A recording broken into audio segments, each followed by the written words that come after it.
ஒரு மிகப்பெரிய எதிர்பார்ப்புக்கு அப்புறம் மிகப்பெரிய எதிர்ப்புக்கு அப்புறம் ஒரு பெரிய ரிலீஸ் ஆகிருக்கு மாமன்னன் படம்.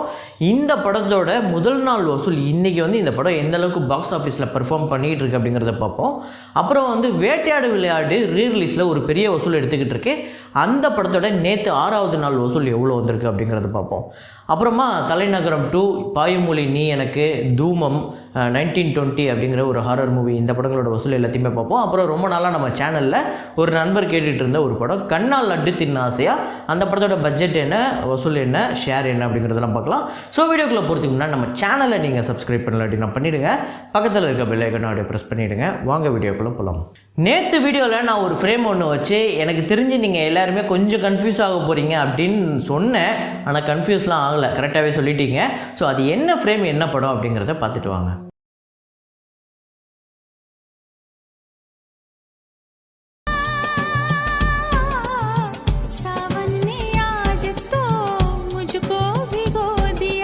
ஸோ ஆமாங்க, தாள் மூவி தான் இது. தமிழில் கூட தாளம் அப்படின்னு சொல்லிட்டு வந்துச்சு.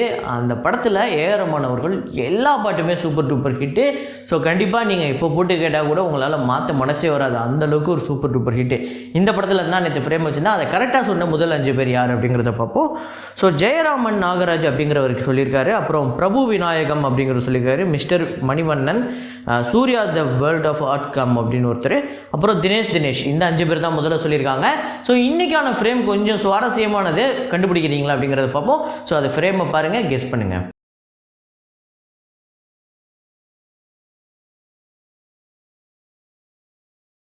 ஸோ வசூலுக்குள்ளே போகிறதுக்கு முன்னாடி இந்த வீடியோக்கு ஒரு லைக்கு, நம்ம சேனலுக்கு ஒரு சப்ஸ்கிரைபு. ஸோ இப்போ வசூலுக்குள்ளே போயிடலாம். தூமம் படத்தோட Day 6 கலெக்ஷன் கேரளாவில் 16 லட்சம், வேர்ல்டு வைடு 21 லட்சம் நேற்று மட்டும் இந்த வசூல் பண்ணியிருக்கு. பயங்கரமான சரிவு இந்த படத்துக்கு. கேரளாவில் 4,42 லட்சம் இது வரையும் வசூல் பண்ணியிருக்கு. வேர்ல்டு வைடு 6,65 லட்சம். பட்ஜெட் பார்த்திங்க அப்படின்னா 8 கோடி. தேட்டர்கள் ரைட்ஸ் 5,80 லட்சத்துக்கு விற்றுருக்காங்க. ஷேர் இது வரையும் 3,95 லட்சம் வந்திருக்கு. கிட்டத்தட்ட 4 கோடி வந்திருக்கு அப்படின்னு வைங்களேன். ஸோ அபோவ் ஆவரேஜ் அப்படிங்கிற ஒரு வெர்டிக் தான். இதுக்கப்புறம் இந்த படம் ஒரு 1 கோடி ஷேர் வந்தாலுமே அபோவ் ஆவரேஜ் அப்படிங்கிற ஒரு வெர்டிக் தான் இந்த படத்துக்கு கிடைக்கும். ஸோ அதுக்கடுத்து தான் 1920 ஹாரர்ஸ் ஆஃப் த ஹார்ட், அந்த படத்தோட Day 6 கலெக்ஷன் இந்தியா முழுக்க 75 லட்சம் வசூல் பண்ணியிருக்கு. வேர்ல்டு வைடு 81 லட்சம். ஸோ இந்த படம் டோட்டலாக வேர்ல்டு வைடு எவ்வளோ கலெக்ட் பண்ணியிருக்கு இந்த 6 நாள் வசூல் அப்படின்னு பார்த்தீங்கன்னா 9,08 லட்சம். இந்தியாவில் மட்டும் 8,22 லட்சம். ஸோ இந்தியாவை தவிர வெளியே ஓவர்சீஸ்லாம் பெரிய பர்ஃபார்ம் பண்ணல. அதே மாதிரியே சவுத் இந்தியாவிலையும் இந்த படம் பெரிய பர்ஃபார்ம் பண்ணல. சரி, நார்த் இந்தியாவில் பெரிய பர்ஃபார்ம் பண்ணிக்கிறான்னு கேட்டிங்கன்னா அங்கேயும் பர்ஃபார்ம் பண்ணல. ஸோ இந்த படத்தோட பட்ஜெட் அப்படிங்கிறது 27 கோடி. ஆனால் இந்த படத்தோட வசூல் அப்படிங்கிறது 3ல் 1 பங்கு தான் இது வரையும் வந்திருக்கு வசூலாகவே. அதில் ஷேரை பார்த்திங்க அப்படின்னா அதுலேயும் பாதி போயிடும். ஸோ பாருங்கள், செம்ம ஒரு டிசாஸ்டராக அமைஞ்சிருக்கு இந்த படம். அதுக்கடுத்ததாக போர் தொழில் படத்தோட Day 20 கலெக்ஷன், இந்த படத்தோட தமிழ்நாடு கலெக்ஷன் நேற்று மட்டும் 22 லட்சம் வசூல் பண்ணியிருக்கு. வேர்ல்டு வைடு 28 லட்சம். ஸோ தமிழ்நாட்டில் மட்டும் இது வரையும் 24,87 லட்சம் வசூல் பண்ணியிருக்கு. வேர்ல்டு வைடு 30,86 லட்சம். இந்த படத்தோட டோட்டல் ஷேர் ப்ராஃபிட்லாம் பார்த்திங்க அப்படின்னா டோட்டலாக கலெக்ட் பண்ணதுங்கிறது 30,86 லட்சம். பட்ஜெட் அப்படிங்கிறது 6 கோடி. தேட்டர்கள் ரைட்ஸ் 4,65 லட்சம். வேர்ல்டு வைடு ஷேர் மட்டுமே 16,66 லட்சம் வந்திருக்கு. ஸோ ப்ராஃபிட் மட்டும் எவ்வளோ அப்படின்னு பார்த்தீங்கன்னா 12,01 லட்சம் இது வரையும் ப்ராஃபிட் 20 நாளில் வந்திருக்கு. ஸோ ஒரு மிகப்பெரிய ஹிட்டு, பிளாக் பஸ்டர் அப்படின்னே சொல்லலாம். ஸோ இன்றைக்கி மாமன்னன் ரிலீஸ் ஆகிருக்கு. வேறு எந்த படமுமே சரியாக போகலை. இந்த ஒரு படமும் வேட்டையாடு விளையாடு ரீரிலீஸ்னால் ஓரளவுக்கு பெட்டராக போய்கிட்டு இருக்கு. அதுக்கடுத்து பாயுமொழி நீ எனக்கு Day 6 கலெக்ஷன் பார்த்திங்க அப்படின்னா தமிழ்நாட்டில் 12 லட்சமும், வேர்ல்டு வைடு 15 லட்சமும் வசூல் பண்ணியிருக்கு. இந்த படத்தோட வேர்ல்டு வைடு டோட்டல் கலெக்ஷன் 1,40 லட்சம். இந்த படம் அவ்வளோதான் முடிஞ்சிருச்சு.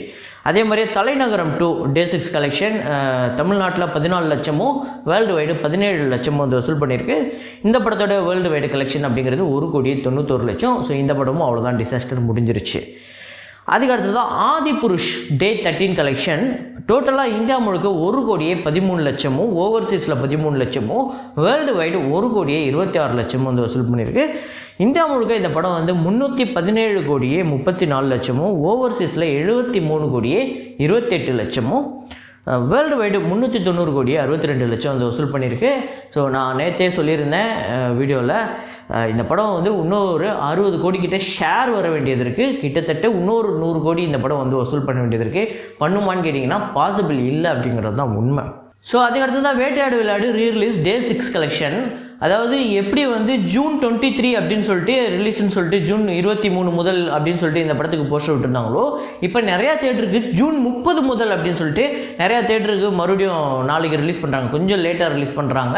ஸோ நாளைக்கு இது வரையும் திரையிடாத நிறையா தேட்டர்லாம் ஒரு ஷோ 2 ஷோ எக்ஸ்ட்ரா வந்து போட்டிருக்காங்க. அதுவும் நிறையா ஊரில் ரிலீஸ் ஆகாமல் வந்துச்சுல, அங்கே எல்லாமே ரிலீஸ் ஆகுது. ஸோ இந்த படம் உண்மையிலே ரீரிலீஸில் ஒரு பெரிய வசூல் எடுத்துக்கிட்டு இருக்குது அப்படிங்கிறது தான் உண்மை. தமிழ்நாட்டில் 36 லட்சமும் டோட்டலாக வந்து 41 லட்சம் நேற்று மட்டும் 6வது நாள் வசூல் பண்ணியிருக்கு. இந்த படத்தோட டோட்டல் கலெக்ஷன் தமிழ்நாட்டில் மட்டும் 2,91 லட்சமும், டோட்டலாக இந்த படம் கர்நாடகா கேரளா எல்லாம் சேர்த்து 3,34 லட்சம் வந்து வசூல் பண்ணியிருக்கு. இது இல்லாமல் இந்த படம் ஆந்திராவில் ரிலீஸ் பண்ணுறதுக்கான ஒரு பேச்சுவார்த்தை போய்கிட்டு இருக்கு. அப்புறம் மலேசியா சிங்கப்பூர் அங்கேயுமே வந்து ரிலீஸ் பண்ணுறதுக்கான இந்த வீக்கெண்டில் அது பாசிபிளான பேச்சுவார்த்தை போய்கிட்டு இருக்கு. அப்படி பாசிபிள்னா ஒரு பெரிய வசூல் எடுக்க போகுது அப்படிங்கிறது கன்ஃபார்மாக தெரியுது. ஸோ அதுக்கடுத்து தான் மாமன்னன் ஒரு மிகப்பெரிய எதிர்பார்ப்பில் வந்த படம். அதுக்கு வந்து இந்த படத்துக்கு ஒரு பெரிய கான்ட்ரவர்சி வந்தது. ஸோ இந்த மாதிரி ஜெயவர் மகனில் இருக்கக்கூடிய இசக்கி கேரக்டர் தான் இந்த படத்தில் மாமன்னனாக இருக்கார் அப்படிங்கிற மாதிரி மாரி செல்வராஜ் சொல்லவும், ஸோ அதுக்கு ஒரு நிறையா கான்ட்ரவர்சி வந்ததுன்னே வைங்களேன். ஒரு பக்கம் இந்த கான்ட்ரவர்சி, இந்த தேவர் மகனை பற்றி இவர் வந்து ஆடியோ லான்ச்சில் பேசினது ஒரு பக்கம் இந்த படத்துக்கு பின்னடைவா, இல்லை இந்த படத்துக்கு ஒரு ப்ரொமோஷனா, இந்த படத்தை பற்றியே எல்லோரும் பேசுகிறாங்களே அது ஒரு ப்ரொமோஷனாக கூட இருக்கலாம்ல அப்படின்னு எடுத்துக்கிட்டா, ஒரு பக்கம் இதை ஒரு பெரிய ப்ரொமோஷனாக பேசும் பொருளாக பட்டுச்சு. இன்னொரு நேரத்தில் நிறையா ரசிகர்கள் இதை நாங்கள் பார்க்க போகிறது இல்லை அப்படிங்கிற மாதிரி இந்த படத்தை பயங்கரமாக புறக்கணிக்கிறாங்க. இது இல்லாமல் நிறையா இயக்கங்கள் இந்த படத்துக்கு வந்து எதிராக நிறையா கேஸ்லாம் போட்டிருக்காங்க. ஸோ அதெல்லாம் தகர்த்து எரிஞ்சிட்டு தான் இந்த படம் இன்றைக்கி ரிலீஸ் ஆகிருக்கு அப்படின்னு வைங்களேன். ஸோ இருந்தாலும் இந்த படத்தை பார்த்தவங்க நிறைய பேர் நல்லா இருக்குது அப்படின்னு சொல்லியிருக்காங்க. சில பேர் ஒரு 3 சீன் இருக்குங்க, இந்த 3 சீனை மட்டுமே நம்பி ஒரு படத்தை எடுத்திருக்காரு, இந்த 3 சீனை நீங்கள் தனியாக கூட பார்த்துக்கலாம் அப்படிங்கிற மாதிரி சில பேர் சொல்கிறாங்க. ஒருவேளை நீங்கள் படம் பார்த்துருந்தீங்கன்னா எப்படி இருக்குது அப்படிங்கிறத சொல்லுங்கள். ஸோ இந்த படத்தோட ஃபஸ்ட்டு டே கலெக்ஷன் எந்த அளவுக்கு இருக்குது அப்படின்னு பார்த்தீங்கன்னா, ஸோ நான் வந்து டைட்டிலே போட்டிருக்கேன் 10 கோடியை தாண்டுமா அப்படின்னு சொல்லிட்டு. ஸோ முதல் நாள் 10 கோடி வருமா அப்படிங்கிறது தெரில, ஆனால் தமிழ்நாட்டில் 4லேருந்து 5 கோடி வரும். டோட்டலாக வேர்ல்டு வைடு கலெக்ஷன் அப்படிங்கிறது 7லேருந்து 7.5 கோடிக்குள்ளே வரும் அப்படிங்கிற மாதிரி சொல்லப்பட்டிருக்கு. ஸோ எவ்வளோ வருது அப்படிங்கிறத நாளைக்கு கன்ஃபார்மாக தெரியும். ஸோ ஆனால் நான் இதுவரையும் பார்த்த வரையுமே, இதுவரையும் புக் ஆனதுலேருந்து எல்லாமே சேர்த்து தமிழ்நாட்டில் மட்டுமே கிட்டத்தட்ட 2.5 கோடி, நான் ஒரு 2 மணிக்கு பார்த்தேன்னு வைங்களேன், 2.5 கோடி கிட்டே வசூலாகிருக்கு. ஸோ அதுக்கப்புறம் ஒரு பெரிய வசூல் எடுத்தால் கூட ஒரு 4 கோடி 5 கோடி அப்படிங்கிறது பெரிய விஷயந்தான். ஸோ இந்த படத்தோட பட்ஜெட் அப்படிங்கிறது 25 கோடி. ஸோ எந்த அளவுக்கு இந்த படம் வந்து ஃபஸ்ட் டே கலெக்ஷன் எடுக்க போகுது அப்படிங்கிறத பார்ப்போம். இந்த படம் நீங்கள் பார்த்துருந்தீங்கன்னா எப்படி இருக்குது அப்படிங்கிறத கமெண்ட்டில் போடுங்க. ஸோ அதுக்கடுத்து தான் நம்ம சேனலில் ரொம்ப நாளாக வந்து கண்ணால் அடுத்தின ஆசையா அந்த படத்தோட வசூலை கேட்டுட்டு இருந்தாங்க. ஸோ கண்ணால் அடுத்தின ஆசையா அப்படிங்கும்போது அந்த படத்தில் நம்ம சந்தானம் அவர்களோட நண்பர் தான் வந்து ஹீரோ நடிச்சிருந்தாலுமே சந்தானம் வச்சு தான் இந்த படம் வந்து ஒரு பிஸ்னஸே ஆச்சு. ஸோ சந்தானமுக்காக தான் இந்த படத்தை போய் பார்க்க போனாங்க. இந்த படத்தோட கதையே பார்த்தீங்க அப்படின்னா பாக்யராஜ் அவர்களோட படம். அது என்ன படம் அப்படின்னு பார்த்தீங்கன்னா இன்று போய் நாளை வா, அந்த படத்தோட எக்ஸாக்ட் கிட்டத்தட்ட அன்அஃபிஷியல் ரீமேக் அப்படின்னே சொல்லலாம். அதே தான் அப்படியே அந்த படம் தான். ஸோ ஒரு 3 பேர் வந்து ஒரே பொண்ணை லவ் பண்ணுறது, அவங்க வீட்டில் போய் எப்படிலாம் அவங்க இது பண்ணுறாங்க அப்படிங்கிறது தான். ஸோ இது வந்து இன்று போய் நாளை வா அப்படிங்கிற படத்தோட எக்ஸாக்ட் கதையை தான் திரும்பி எடுத்து வச்சுருந்தாங்க. இருந்தாலும் இதுக்கு அந்த சமயத்தில் வந்து ஒரு சின்ன பிரச்சனை ஆகி அப்புறம் வந்து அது பெரிய செட்டில்மெண்ட்லாம் பண்ணி அது சரி பண்ணி வந்துச்சுன்னு வைங்களேன். ஸோ இந்த படம் பிஸ்னஸ் ஆன சமயம் அப்படிங்கும்போது அப்போ தான் வந்து ஒரு பயங்கர பீக்கில் இருந்தார். பயங்கர காமெடியெல்லாம் பெரிய பெரிய படங்கள்லாம் காமெடியெல்லாம் பண்ணி ஒரு பயங்கர பீக்கில் இருந்தார் சந்தானம். அதுக்கப்புறம் ஹீரோவாக என்ட்ரி கொடுக்கும்போது கூட ஓரளவுக்கு ஒரு பெட்டரான வசூல் தான் வந்துச்சு. ஸோ அப்புறம் போக போக தான் அந்த எதிர்பார்ப்பு இவர் காமெடியனாகவே இருந்திருக்கலாமே அப்படிங்கிற மாதிரி ஒரு இது போயிடுச்சு. ஸோ ரீசெண்டாக அவரோட படங்கள் நிறையா தொடர்ந்து தோல்வி அடைஞ்சிருந்தாலுமே வரப்போகிற படங்கள் எப்படி அப்படிங்கிறது பார்ப்போம். ஸோ இந்த கண்ணால் அடுத்தின ஆசையா அப்படிங்கிற படத்தோட பட்ஜெட் எவ்வளோ அப்படின்னு பார்த்தீங்கன்னா 4 கோடியே 50 லட்சம். தமிழ்நாட்டில் 13 கோடியே 50 லட்சம் வந்து வசூல் பண்ணியிருக்கு. வேர்ல்டு வைடு 15 கோடியே 60 லட்சம். ஸோ டோட்டலாக ஷேர் மட்டுமே 8 கோடியே 75 லட்சம் வந்திருக்கு. ஸோ இந்த படம் ஒரு ஹிட்டு. இந்த படம் உங்களுக்கு பிடிக்கும் அப்படின்னா கமெண்ட்டில் போடுங்க. அப்புறம் மாமன்னன் பார்த்துட்டிங்க அப்படின்னா அது எப்படி இருக்குது அப்படிங்கிறதையும் கமெண்ட்டில் போடுங்க. ஸோ இதே மாதிரி ஒரு வீடியோவில் இதே மாதிரி ஒரு கலெக்ஷன் ரிப்போர்ட்டில் மீண்டும் நான் உங்களை சந்திக்கிறேன். Signing off Rahman.